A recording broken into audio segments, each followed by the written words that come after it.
हम एक्टर बने ना कि रिएक्टर। हमें रिएक्ट नहीं करना है, एक्ट करना है। क्रिया होनी चाहिए, प्रतिक्रिया नहीं होनी चाहिए। अगर हम प्रतिक्रिया करते हैं इसका मतलब है कि दूसरा हमें चला रहा है, बाहर एक्सटर्नल सोर्स का जब इंटरफेयर होता है तो आप रिएक्ट करते हैं, क्योंकि एक्शन उसकी होती है और रिएक्शन आपका होता है। इसका मतलब है कि सोर्स जो है वो इंटरनल नहीं है, एक्सटर्नल है, और ये कमजोरी है। इसका मतलब आप गुलाम है। वो जब चाहेगा तब आपसे रिएक्शन करवा लेगा। ये गुलामी का प्रतीक है, स्लेवरी है ये। इसलिए दूसरों के हाथ में हमें बागडोर नहीं सौंपनी है। हमारा संचालन हमें स्वयं करना है, और हम स्वयं करेंगे तो फिर हम एक्टर होंगे, न कि रिएक्टर। तो ये इतना जबरदस्त संदेश है कि इससे आपकी बहुत सारी प्रॉब्लम सॉल्व हो सकती है। जिन जिन चीजों से आपका दिमाग खराब होता है, जिन जिन चीजों से आप परीक्षा के दौरान या तैयारी के दौरान डिस्टर्ब होते हैं, डिस्ट्रैक्ट होते हैं, वो सारी चीजें एक्सटर्नल होती हैं। इंटरनल है, मनस्थिति बदले तो परिस्थिति बदले। इसलिए अंदर की स्थिति को आपको ऐसा बना लेना है कि आप एक्ट करेंगे, न कि रिएक्ट करेंगे। आप अपनी मर्जी के मालिक हैं, और आप जब चाहेंगे तभी वो चीज होगी। आपसे कोई करवा नहीं सकता, अपने हिसाब से नहीं करवा सकता। मूड ऑफ भी आपका होता है ना, तो दूसरा आपका मूड ऑफ नहीं कर सकता। मूड ऑफ करना या ऑन करना ये हमारे हाथ में होना चाहिए, दूसरे के हाथ में नहीं। थोड़ा अभ्यास करना पड़ेगा, लेकिन आ जाएगा, फिर दिक्कत नहीं आएगी। क्योंकि ये भी एक हर्डल है तैयारी के दौरान, ये भी एक समस्या है कि हम लोग इससे गुजरते हैं। कोई दूसरा आकर के हमें डिस्टर्ब कर जाता है, डिस्ट्रैक्ट कर जाता है, तो ये ताकत उसके हाथ में नहीं देनी है। और अगर आप डिस्टर्ब होते हैं,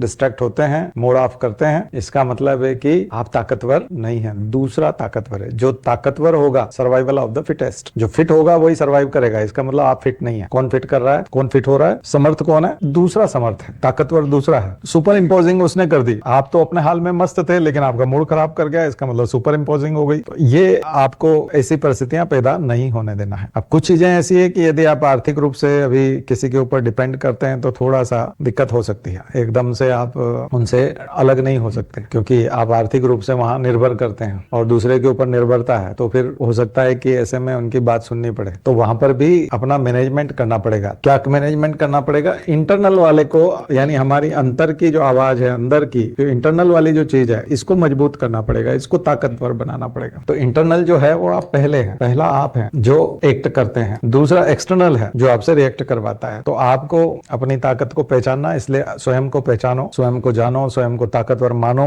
और किसी दूसरे की हिम्मत को उतना मत। अगर मान लीजिए किसी मजबूरीवश आपको सुनना पड़ रही है, क्योंकि अभी आप तैयारी कर रहे हैं तो सुनना पड़ रही है, तो ठीक है, उस तक रखो, लेकिन रिएक्ट उसके हिसाब से मत करो। गुस्सा दिलाए तो गुस्सा नहीं करना है। रिएक्ट अगर आपने कर दिया तो फिर, क्योंकि अब आपका आईक्यू बढ़ेगा, धीरे धीरे जब नौकरी लग जाएगी तो पैसा भी बढ़ेगा, आत्मनिर्भरता भी बढ़ेगी, तो एक अच्छे सुखद भविष्य की ओर आप जा रहे हैं, तो अभी उसको स्पॉइल नहीं करना है। तो ये जिम्मेदारी अगर आपने ओढ़ ली तो आप बहुत आगे बढ़ सकते हैं। बट ये आसान नहीं होता, कठिन है ये प्रक्रिया भी, थोड़ी सी प्रैक्टिस करनी पड़ेगी। शुरुआत में आप फिसल जाएंगे, वापस रिएक्ट करने लग जाएंगे, लेकिन बार बार लौट करके आपको एक्शन पे आना है, न कि रिएक्शन पे। ठीक है।